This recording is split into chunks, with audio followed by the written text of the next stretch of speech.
Halo, assalamualaikum warahmatullahi wabarakatuh. Welcome back to my channel Mama Dehanya.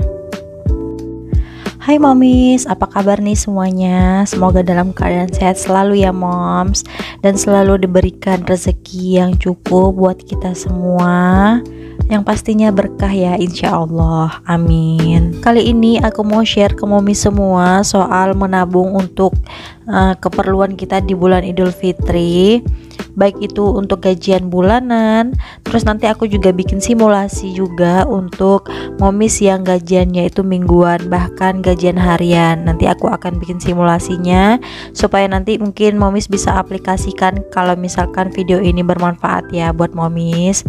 Jadi stay tune ya moms. Siapa nih momis di sini yang tinggalnya itu di rantau orang, alias jadi setiap tahunnya itu memang wajib harus mudik gitu ya. Sama banget ini sama aku, karena aku kan tinggalnya jauh dari orang tua dan jauh juga dari keluarga suami. Jadi setiap tahun itu kan kita usahakan untuk pergi mudik gitu ya. Tapi karena pandemi beberapa tahun ini aku sempat tertunda gitu mudiknya. Jadi di tahun ini semoga ada rezekinya dan ada kesempatan untuk mudik. Insya Allah 6 bulan lebih sedikit lagi kita akan bertemu lagi dengan Idul Fitri, bertepatan di tanggal 2 Mei 2022. Memang di setiap hari raya itu ya, apalagi di hari raya Idul Fitri itu, khususnya di negara kita Indonesia itu banyak sekali memiliki tradisi atau budaya gitu pada waktu perayaannya. Mulai dari mudik tadi yang aku bilang, terus nanti ada lagi untuk silaturahmi, makan besar gitu ya, atau menyiapkan kue lebaran. Semuanya itu patut kita syukuri, karena kan mungkin dengan momen seperti itu silaturahmi kita dengan keluarga besar lebih terjaga ya moms, lebih ukhuwahnya tuh lebih erat gitu loh. Jadi untuk kebutuhan kita selama di hari raya Idul Fitri itu tidak ada salahnya kita siapkan dari sekarang ya moms. Sebelum Idul Fitri itu kan kita melewati dulu puasa ya mom, dimana setiap puasa itu pasti semua kebutuhan itu harganya meroket, ya nggak sih moms? Daftar pengeluaran pun bertambah untuk membeli berbagai macam-macam kebutuhan seperti sayuran, ikan-ikan itu kan pasti meroket juga ya harganya. Tapi fakta uniknya di sini adalah walaupun pengeluaran kita itu meningkat di bulan Ramadan dan untuk Idul Fitri, tapi setiap umat muslim itu sangat antusias untuk menyambut bulan Ramadan dan Idul Fitri. Tidak lain tidak hal itu pasti karena Ramadan dan Idul Fitri itu adalah momen sekali setahun ya, bulan suci yang sangat dinanti-nanti oleh umat muslim, dimana di bulan itu adalah bulan yang waktunya kita berlomba-lomba untuk melakukan kebaikan, dimana satu kebaikan itu dinilai pahalanya berlipat ganda dibanding dari bulan-bulan biasanya. Jadi tidak ada salahnya kita siapkan dananya untuk dari sekarang. Seperti kata hadis Rasulullah, simpanlah sebagian hartamu untuk kebaikanmu di masa depan, karena itu jauh lebih baik bagimu. Sebelum aku menghitung nih berapa kebutuhan aku untuk biaya Idul Fitri, di sini aku mengkategorikan dulu, memberikan klasifikasi dulu untuk kebutuhan kita selama Idul Fitri. Di sini ada beberapa kategori ya untuk pengeluaran dana di Lebaran Idul Fitri.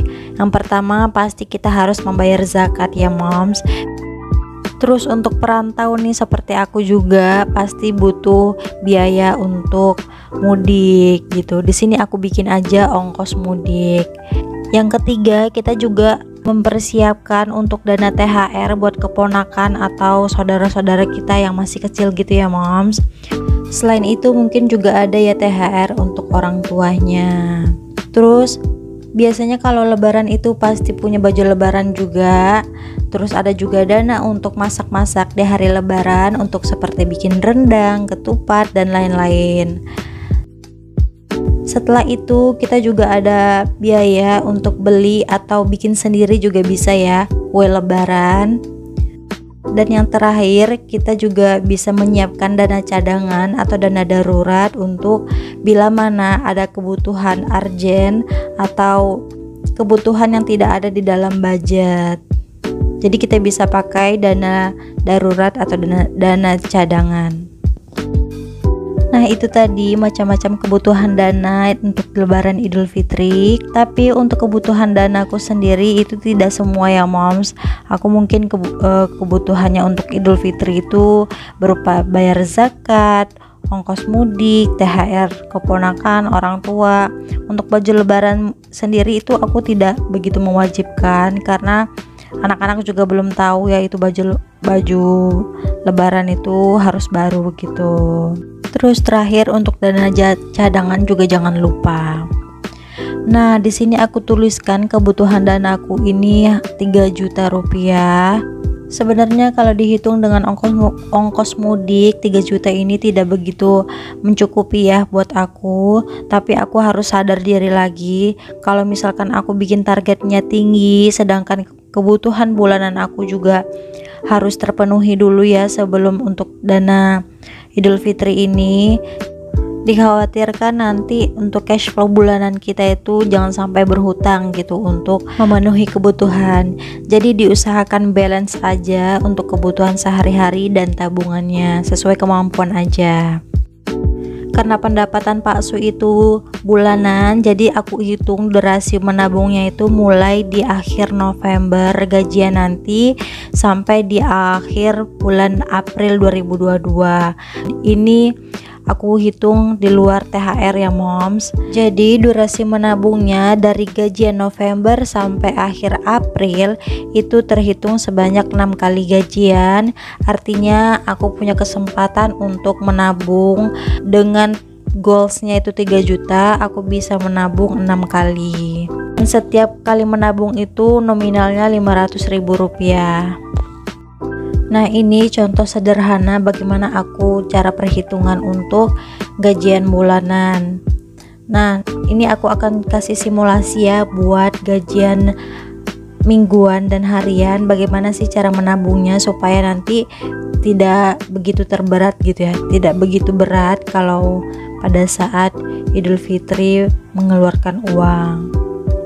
Tapi ini hanya simulasi dariku saja ya moms, boleh momis terapkan sendiri atau punya metode sendiri untuk menyimpan tabungan di Hari Raya Idul Fitri nanti. Simulasi pertama untuk pendapatan yang gajiannya itu setiap minggu.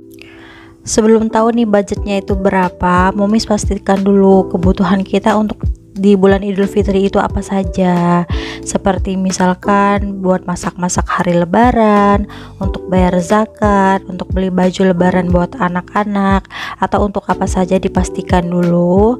Kemudian di sini aku contohkan saja itu untuk budget, anggaplah kebutuhan kita dari semua itu nilainya tuh 2 juta rupiah ya moms. Nah, untuk mingguan anggap saja bekerjanya itu dari Senin sampai hari Jumat ya moms. Jadi di sini biasanya gajiannya tuh dicontohkan saja setiap hari Jumat gajian. Waktu menabung untuk gajian mingguan dimulai dari hari Jumat 19 November 2021 sampai tanggal 29 April 2022. Jadi di sini totalnya itu terdapat 24 weeks atau 24 kali gajian ya moms.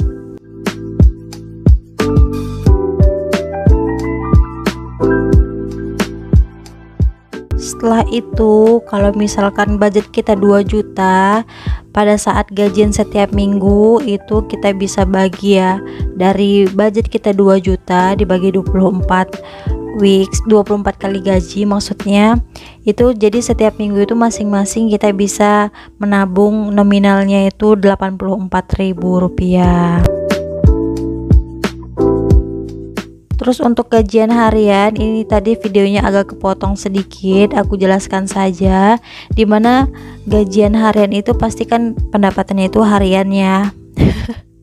Maksudnya setiap hari gitu moms.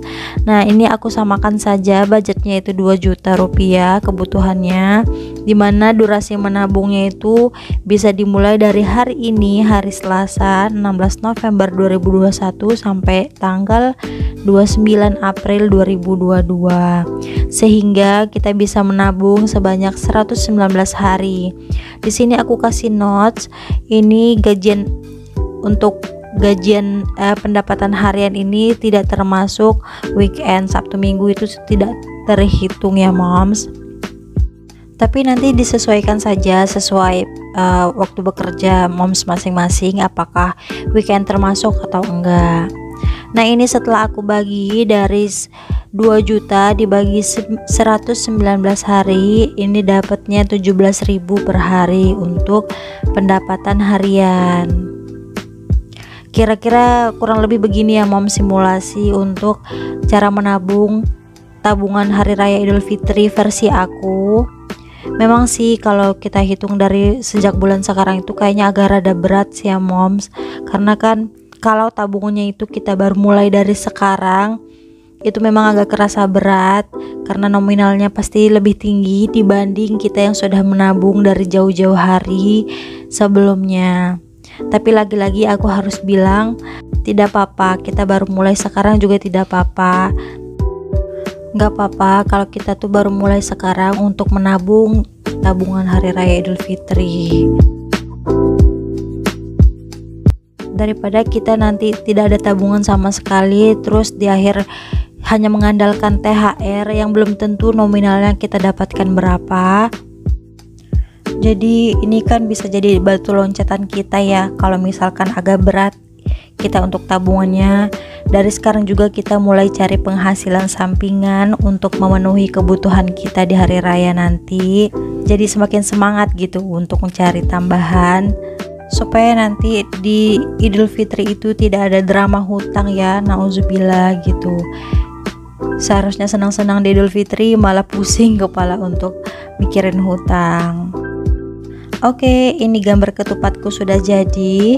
Ketupat ini akan aku pakai, akan aku warnai kalau saat aku sudah menabung untuk tabungan hari raya, dimana satu ketupat itu nilainya 500.000 rupiah. Seperti biasa, kalau moms nih sudah nonton videoku sampai ke menit ini, jangan lupa tinggalkan emot masjid yang ini di kolom komentar ya moms. Terima kasih. Sekian dulu nih untuk videoku kali ini, semoga memberikan manfaat ya buat momis. Assalamualaikum momis.